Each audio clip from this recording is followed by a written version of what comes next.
Shadows of the Interspace, A Clash of Worlds. Part 1. A World of Silent Stars.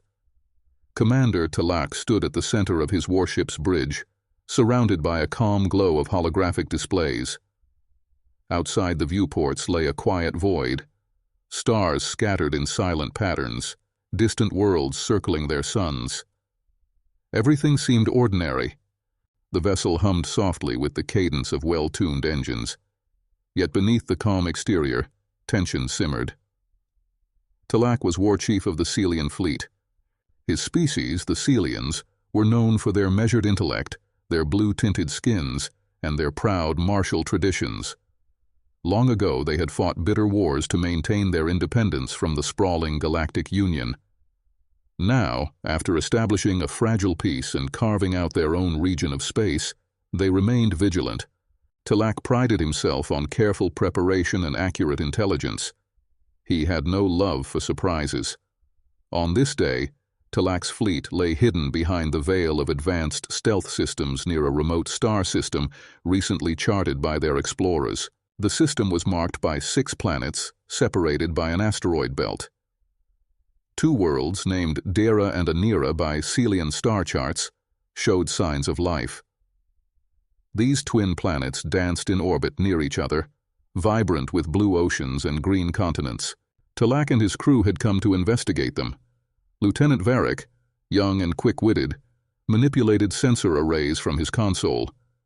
"War Chief," he said, voice steady, "scanners show minimal activity. Nothing unusual but the background noise from the nearby gas giant." Talak nodded. "All routine." He relaxed a fraction, adjusting his stance. The holographic display in the center of the bridge highlighted Dera and Anira in brilliant colors, oceanic hues that stirred Talak's curiosity. These worlds looked pristine, unsettled. According to Home Council records, colonizing these worlds was still pending approval, and no known outpost from the Galactic Union was present. They should be empty, or at worst home to harmless indigenous life. Talak's attention drifted, but a sudden ping from Communications Officer Rak drew him back. "War Chief," Rak said, picking up a faint signal on the far side of Anira's orbit. "Small, irregular, possibly artificial. Shall I attempt to decode it?" Talak flicked his upper hand in assent. He expected some debris or a malfunctioning probe. Minutes passed, each second feeling heavier. Rak's antennae twitched nervously before announcing, "I have something. It's a transmission. Images, audio, data fragments. I can isolate them for display." "On screen," Talak ordered. A moment later the bridge went silent as alien images flickered into view. They showed hairless bipeds, standing upright on 2 legs with hair mostly confined to their heads. They wore garments, built structures, and smiled or frowned as though no cosmic audience watched them. Video clips, voices speaking a language that, astoundingly, resembled known phonetics from common galactic tongues. Talak felt a cold ripple of surprise. Unknown aliens on these supposedly empty worlds? Who were they? He glanced at Creo, his chief scientist. Creo rummaged through known species databases on his datapad, but shook his head. "I find no match in the Union's records. They might be completely new." A sudden tension seized Talak's heart. If these beings were unknown and yet lived here, what did it mean? Shouldn't the Council have known? He made a swift decision. "Cease transmissions. Ensure we haven't been detected." The crew worked rapidly. Varric nodded. "No active signals on their side, War Chief. We remain hidden." Talak considered the risk. Unknown aliens, advanced enough to send transmissions. If they were part of the hated Union, it would be trouble. If not, it might be a chance for... what exactly? The Council's instructions had been vague. Talak had discretion, but from experience the Council rarely tolerated uncertainty. Best to leave a hidden probe and report back. Yes, that would be the prudent course. "Return home," Talak said. The crew looked relieved, expecting to avoid entanglements. Leave a stealth probe in the asteroid field to monitor them. We must inform the War Council in interspace. They deployed a probe deep within the asteroid belt. It would watch both worlds with advanced stealth, capturing transmissions and ship movements. Then the Celian ship withdrew, slipping away without a trace. Part de Satu. A council divided. The War Council chamber was crowded with Celian leaders in robes of crimson, emerald, and azure. They argued over each other, their voices merging into a dull roar. Tilak stood stiffly, waiting for them to finish bickering. He had presented the findings. Unknown aliens on Daira and Anira, forming a budding civilization, not matching any known database entries. The council members were unsettled. "Are we certain they're not Union affiliates?" one councillor demanded. Another scoffed. "Absurd. The Union would have listed them. They might be an independent race." The arguments continued, ranging from paranoia to idealism. The council's leader, an elder with scars and leathery skin, silenced them with a glare. "War Chief Tilak, what do you recommend?" Tilak hesitated. He had no personal grudge against these aliens. They seemed so innocent, their images showing families, agriculture, a civilization yet to reach the stars beyond their nearest neighbors. Perhaps the council would favor first contact or alliance, but he recalled past wars and the council's hardened stance. To them, any unaligned species might be a threat, especially if they could potentially side with the Union. Before Tilak could answer, a council member in purple robes rose. "This new race might be dangerous. Their presence violates our comfort zone. We should eradicate them swiftly before they grow strong."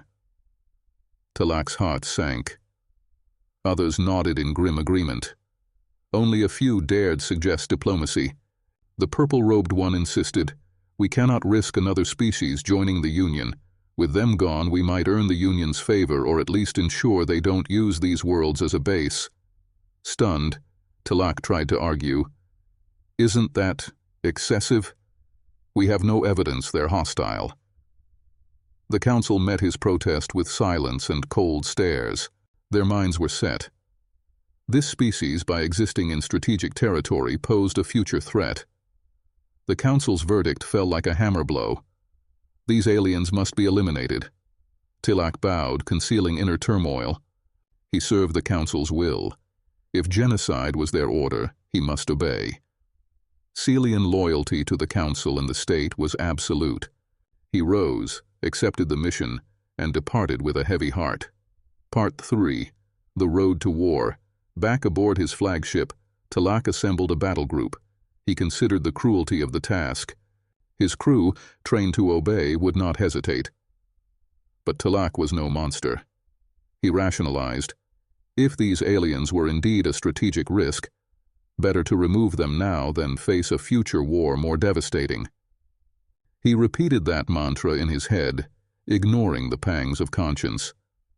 The fleet emerged from interspace into the Daira Anira system, their ships cloaked by advanced stealth fields. They drifted toward the targets. Tilak ordered all transmissions jammed. No warnings, no pleas, no escape. The aliens would vanish quietly into the cosmic dust.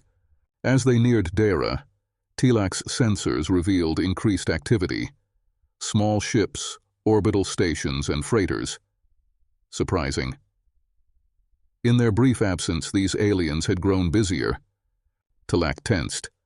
"Commence attack on communication relays," he ordered. A series of missiles streaked silently through vacuum, obliterating relays in seconds. Debris sparkled like dying stars. Next, the Celian fleet bombarded orbital stations and cargo vessels. The aliens had no real defenses, just civilian craft. They died swiftly, fires blooming and dying in the void. Tilak's bridge fell into grim silence. This was too easy. Ground scans showed settlements, factories, farms, cities. Tilak received a call from his ground assault commander, General Korak. "War Chief, we have the landing zone secured. Planetary defenses are minimal. Orders for the population?" Tilak swallowed. He should spare at least some, right? But the council's orders were absolute. Kill the warriors, enslave the rest. Select the young and healthy. Dispose of the infirm or old. We'll sell them to the Union or use them as bargaining chips. General Korak acknowledged. No one questioned such cruelty out loud, though some Celian officers tightened their jaws. The war ethos of Celian culture allowed no open dissent. Talak tried to think of this as a strategic necessity. The aliens' screams, if any, remained distant and silent behind vacuum and jamming fields. By the day's end, the planet Dera lay shattered. Smoke and ash replaced gentle blue skies. Millions died or were enslaved. The Celian cargo ships descended to load their human cargo, this time a twisted bounty of living chattel. With Dera subdued, Talak turned his attention to Anira. The pattern would repeat. Part 4. A Fleeing Witness. Suddenly, a sensor officer reported something unexpected. A small alien ship at the system's edge, unlike the cargo haulers. It fled at incredible speed, trying to escape via an intersystem gate. Talak barked, "Intercept!" 3 Celian interceptors pursued and fired, but the vessel outmaneuvered them, disappearing through a tear in space without using the known gate technology. Talak cursed inwardly. A data runner? If that ship carried news of the massacre, it might warn others, or worse, prompt intervention from unknown allies. The Celian officers exchanged uneasy glances. The aliens had unexpected methods. Still, Talak pressed on, determined to finish the mission. With Dera conquered and enslaved, attention turned to Anira. More bombardments and raids commenced. The aliens, disorganized and unarmed, attempted to flee. None succeeded. In the War Council's logic, wiping out these aliens would bring the Celians advantage, maybe even curry favor with the Union. Talak focused on completing the task. He rationalized, better quick brutality now than a worse conflict later. Part 5. Disturbing News and Intercepted Data Days. Later, Talak stood on his flagship's bridge, reviewing reports. 2 worlds now lay broken. Countless slaves in Celian holds. The mission was complete. Yet Talak felt no triumph. Instead, a hollow ache gnawed at him. Would this truly improve their situation? He forced himself to trust the Council's wisdom. A transmission came in from the capital. The Council praised his swift action and confirmed that the cargo, human slaves, could be sold or used as diplomatic tokens. The Council dreamed of a time when Celians might stand equal to the Union with these spoils. Talak grunted noncommittally. Let the Council do politics. He was a soldier following orders. Unknown to Talak, far away in deep interspace, an encrypted message traveled. A data runner had escaped. It recorded evidence of the Celian atrocity. A certain Star Runner 4311 ship had witnessed the raid. It compiled its logs and prepared to jump to the Dima system for routine data pickup. The Dima colony, a small human outpost, would learn of the tragedy. The humans, once students to the Reti, had grown since the last encounter. They might stand idly by, or they might not. Fate's wheel turned unnoticed by Talak as he polished the barrel of his sidearm. Part 6. A Meeting Unfulfilled. Somewhere in the quiet corners of space, the humans that once learned from the Reti had grown formidable. Though not on the scale of galactic powers, they had technology gleaned from Reti teachings. They had also forged alliances during the war against the alliance that once plagued them. If news reached them of this new atrocity, if they knew that innocent worlds were exterminated for political gain, what would they do? Reti survivors still lived on Earth, integrated into human colonies, telling cautionary tales of cruelty. Humans remembered the stand they took to protect Reti refugees. If word came that similar horrors repeated elsewhere, would humans watch quietly? Unlikely. Part 7. The Runner's Message. The Star Runner 4311, an advanced scouting and data courier ship, emerged in the Dima system 7 days after escaping the Dera Anira system. Its hull battered, energy reserves low, it carried a precious cargo. logs of the Celian invasion, recordings of the devastation.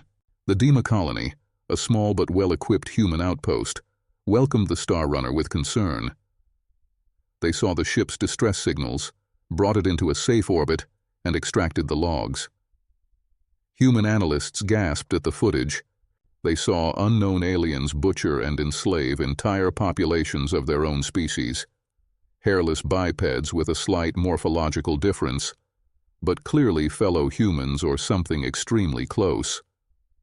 They saw advanced Celian warships and recognized disturbing parallels to old Alliance fleets.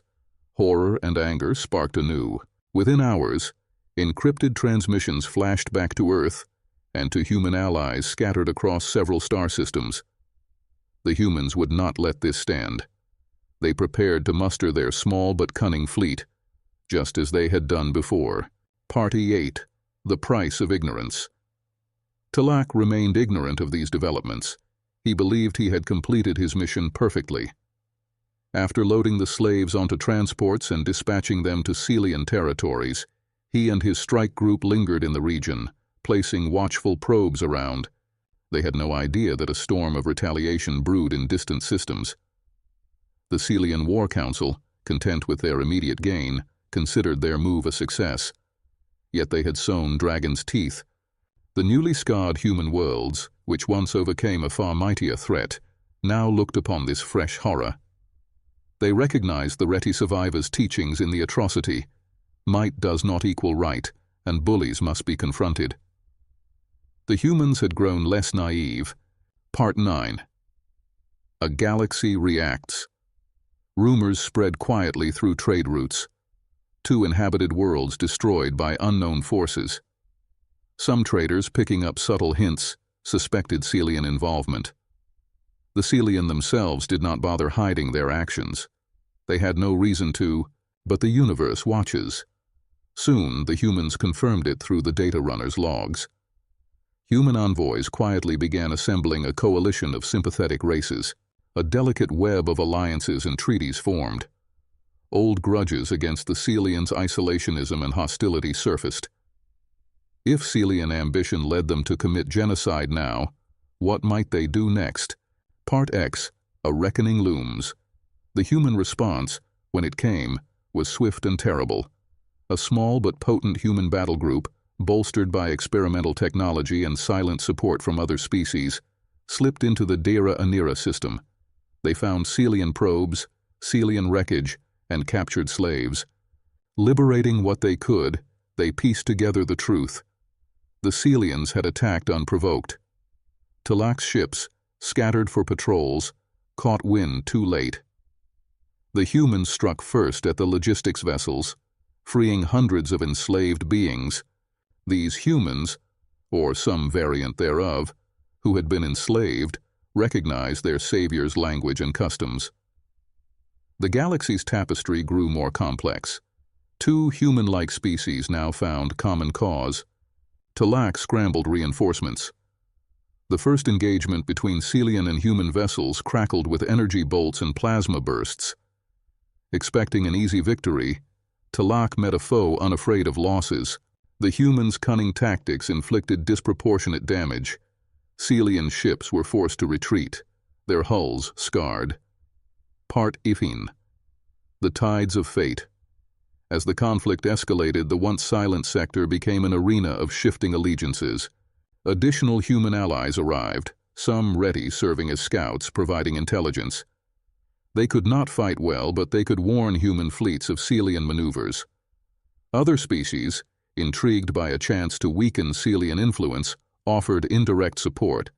In a stunning reversal reminiscent of the old Alliance's downfall at Earth's hands, Celian forces found themselves stalemated.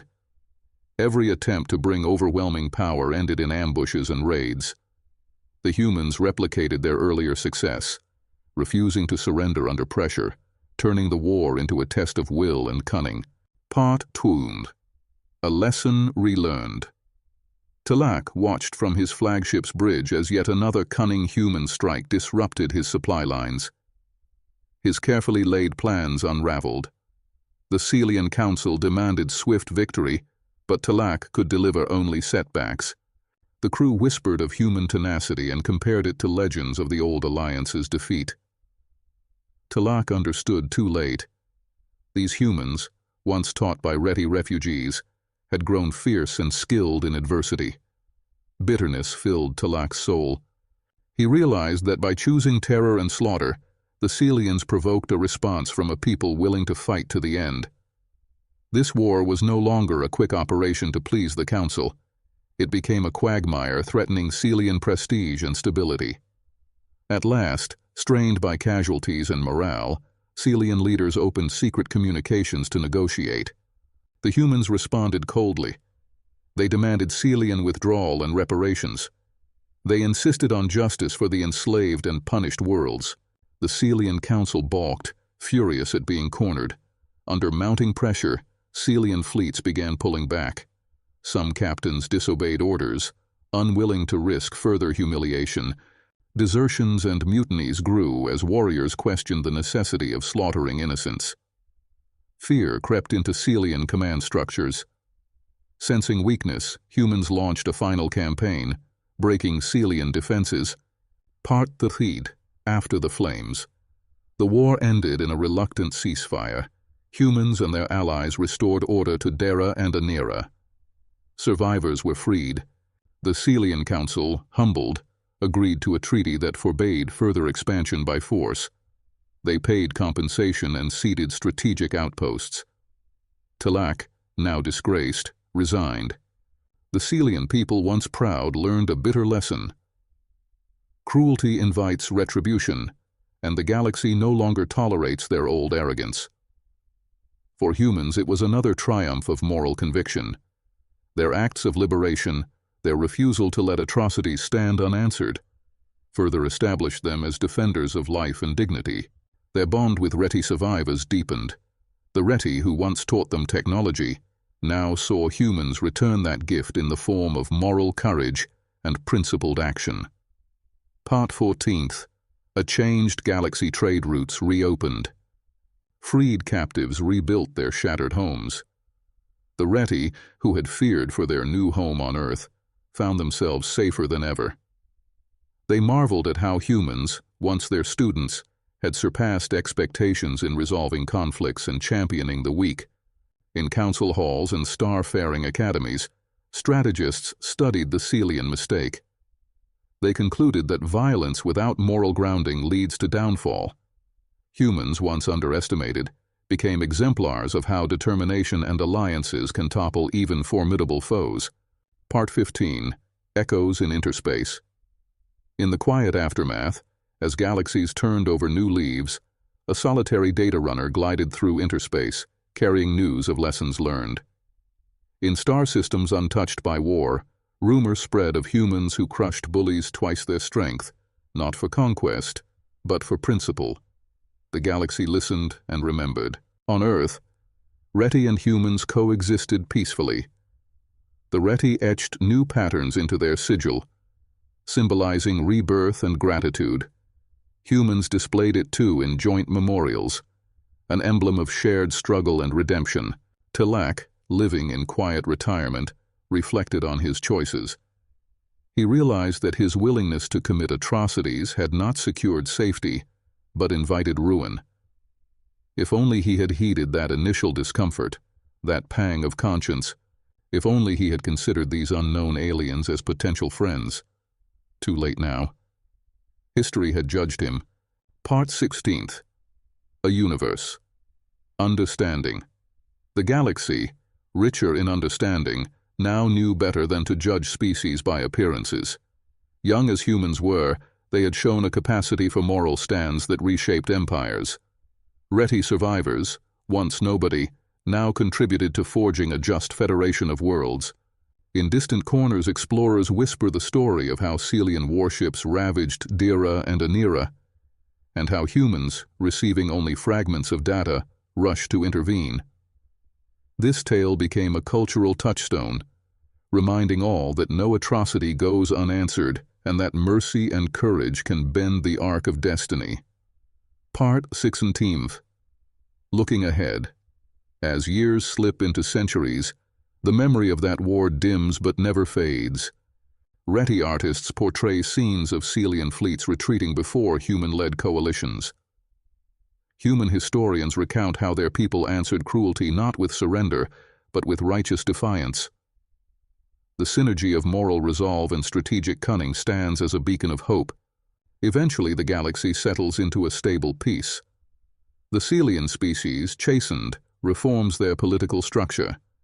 Trade and cultural exchanges occur, overseen by a Federation Council that includes humans, Reti, and even some Celian representatives who learned humility.